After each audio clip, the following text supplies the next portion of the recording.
Menu అంటూ వేసవి సెలవుల వరకు పాఠశాలలో ట్రయల్ రన్, ప్రాంతీయ ఆహార అలవాట్లకు ప్రాధాన్యం, ఫీడ్బ్యాక్ ఆధారంగా తదుపరి నిర్ణయం, పాఠశాలలో మెంటర్ వ్యవస్థ, బడులు తెరిచే నాటికే విద్యార్థులకు కిట్లు, టీచర్లకు ఇకపై ఒకటే యాప్ ఉండాలి. సమీక్షలో లోకేష్ స్టేట్మెంట్ని ఇక్కడ హైలైట్ చేశారు. ఇకపోతే ఐఏఎస్ దినేష్ కుమార్ది రాజద్రోహం అంటూ ఇక్కడ కూడా ఒక వార్తని హైలైట్ చేశారు. మరో ప్రేమించడం లేదని యువతిపై దాడి, పోలీసులకు ఫిర్యాదు, యువకుడి అరెస్టు. ప్రేమించడం లేదన్న కోపంతో యువకుడు ఇంటర్ చదువుతున్న యువతపై దాడికి పాల్పడ్డాడు. తూర్పుగోదావరి జిల్లాలో ఈ ఘటన చోటు చేసుకుని తాళపూడి మండలం గుజ్జరం గ్రామానికి చెందిన గొల్ల దిలీప్ కుమార్ చదువు మధ్యలో ఆపేసి జోలాగే తిరుగుతున్నాడు. వేగేశ్వరపురం ప్రభుత్వ జూనియర్ కళాశాల సీనియర్ ఇంటర్ చదువుతున్న యువతిని కొన్నాళ్ళుగా ప్రేమ పేరిట వేధిస్తున్నాడు. అయితే ఆమె తిరస్కరిస్తూ వస్తుంది. బుధవారం ఆమె చదువుతున్న కళాశాల వద్దకు వెళ్ళాను. దిలీప్ తనను ప్రేమించాలని, లేదంటే నీ జీవితాన్ని నాశనం చేస్తానని యువతను బెదిరించాడు. ఆమె నిరాకరించడంతో పక్కనే ఉన్న కర్రతో దాడికి పాల్పడ్డాడు. యువత కేకలు వేసుకుంటూ అక్కడి నుంచి పారిపోయి బాత్రూంలో దాక్కుంది. కళాశాల సిబ్బంది రావడంతో దిలీప్ అక్కడి నుంచి పారిపోయాడు. అనంతరం యువత తన తల్లిదండ్రుల సహకారంతో బుధవారం పోలీసులకు ఫిర్యాదు చేసింది. ఈ మేరకు దిలీప్ కుమార్ మీద హత్యాయత్నం కేసు నమోదు చేసిన పోలీసులు గురువారం అతను అదుపులో తీసుకుని కోర్టుకు తరలించినట్టు ఎస్ఐ రామకృష్ణ తెలిపారన్నట్టు వార్తని హైలైట్ చేశారు. అయితే క్వాంటమ్ ఏఐ పేరిట ఘరానా దోపిడీ, 21,000 పెట్టుబడితో 22 లక్షల ఆర్జన అంటూ వాళ్ళ నమ్మి పెట్టుబడులు పెట్టిన వారికి నయవంచిన.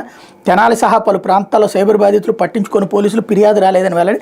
21,000 రూపాయలు పెట్టుబడి పెడితే కేవలం నెల రోజుల్లో 20 లక్షల ఆదాయం రావడం ఎక్కడైనా చూసారా?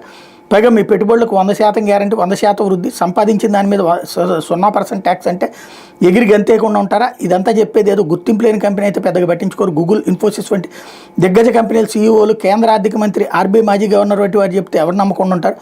పైగా చిన్న మొత్తమే కదా అన్నట్టు ఒక్క క్షణం కూడా ఆలోచించకుండా ఆన్లైన్లో పెట్టుబడి పెట్టేస్తున్నారు.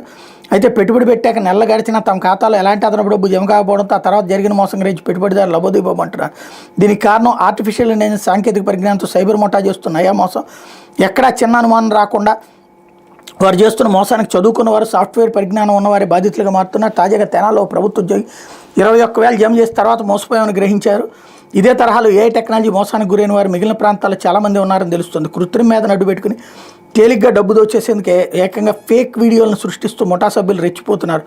ప్రముఖులు మాట్లాడినట్టు ఏఐతో ఫేక్ వీడియోలను సృష్టించి వదులుతున్నారు. ఆ ప్రముఖులు ప్రధాన జాతీయ న్యూస్ ఛానల్ ఇంటర్వ్యూ చేసుకున్నట్టు వారే స్వయంగా ఇవన్నీ చెప్పినట్టు న్యూస్ రీడర్లు కూడా వార్తల రూపంలో వీటిని చదవడం ఘరానా మోసాల ప్రయత్నానికి పరాకాష్ట. ఇవి కూడా చాలవన్నట్టు కొందరు వ్యక్తులు తామెంతో లాభపడ్డామని అభిప్రాయాలు చెప్పడం గమనార్హం అంటూ క్వాంటమ్ ఏఐతో వల వేస్తున్నారన్నట్టు వార్తని హైలైట్ చేశారు. ఇది